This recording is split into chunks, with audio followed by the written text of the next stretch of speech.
Hello everyone, and in today's video discussing the 2017 double homicides of Abigail Williams and Liberty German near the Monon High Bridge in Delphi, Indiana, I'm going to be discussing the elusive couple under the bridge. This isn't something I've made a video about before because I've spent a lot of time thinking about the possibilities before I posted a video like this. Anyway, let's just get right into it. After the crime occurred, there have been interviews that have been done with people, including Becky Patty, talking about the infamous stories going around that there was an older man who was out on the trails that day that allegedly saw a, quote, couple under the bridge.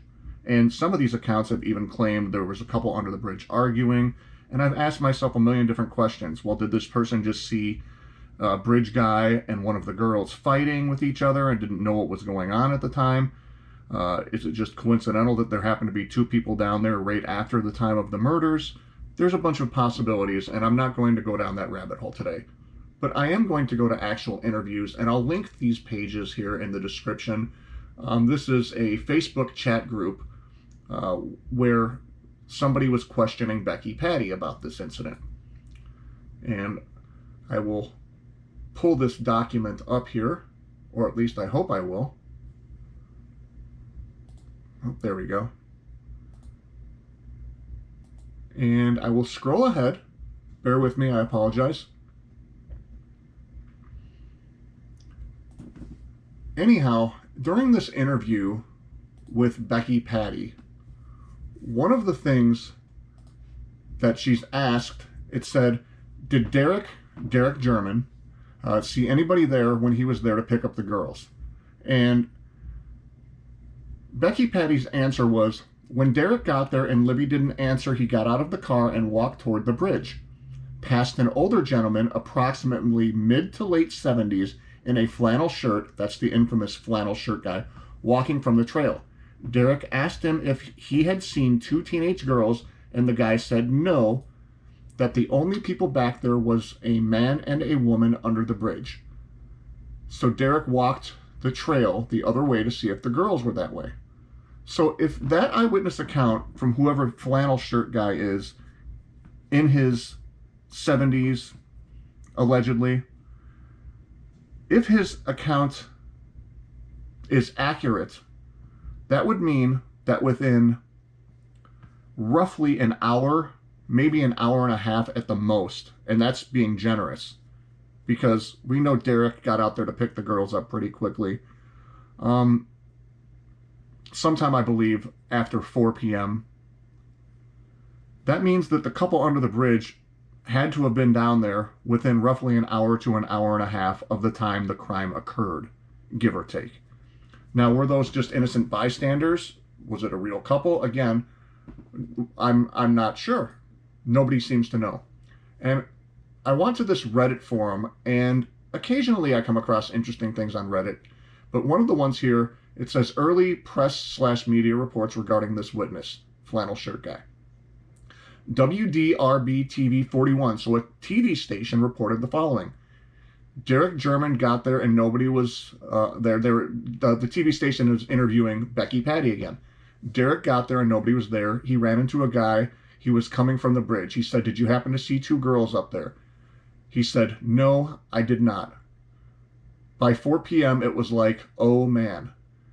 Now, we know the girls were killed sometime between roughly 2:30 p.m. and 4 p.m. So if that eyewitness saw a couple down there during that time frame, you know, the fact that whoever this couple was, if they're real, and again, that's assuming they're real. We don't know if that 70-something-year-old guy made that story up to cover his own tail. We don't know if this person actually saw Richard Allen and one of the girls fighting down there. I mean, we don't know. Only the police know, because in the specific Richard Allen arrest warrant affidavit, it does not mention anything about a flannel shirt guy. It does not mention anything about a couple under the bridge. And the prosecution better be ready, because you better believe this is the sort of information that the defense team for Richard Allen will be using to try and discredit their case. They're going to try and put other people there or near the crime scene. And the other thing that's on this Reddit page, they talk about Gray Hughes. And again, Becky Patty tells the same story about the flannel shirt guy and the older gentleman, etc., etc. So stuff like that is going to be important for the prosecution to explain away at trial. You know, they're going to need to know who these people are, and they're going to be able to need to identify them if they haven't already. Otherwise, the defense is going to try and have a field day with that sort of information. There's some other things here that I'd like to go through in this interview with Becky Patty that maybe I will in the future.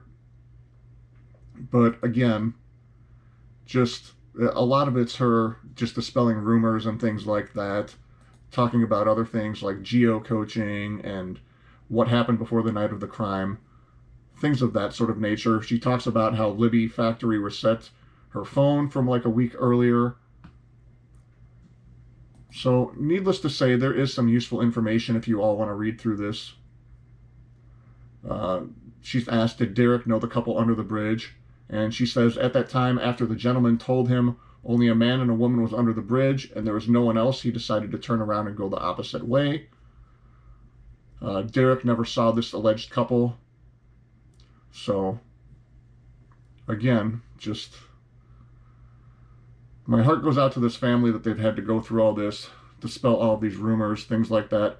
But one of the other things I do notice in this discussion is Becky Patty does state that after they posted all this information on the Facebook page, even though the police called off the search in the middle of the night at like 1, 2 in the morning or something, she claims that there were other people who were out there overnight still searching for the girls.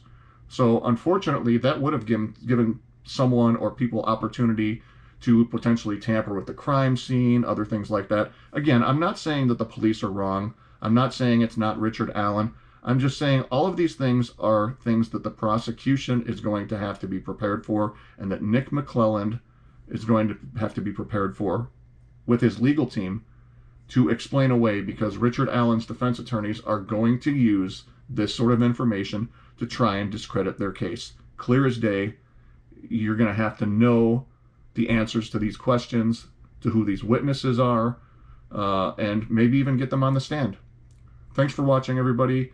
Again, I'll put the links in the description to these bits of information I've shared.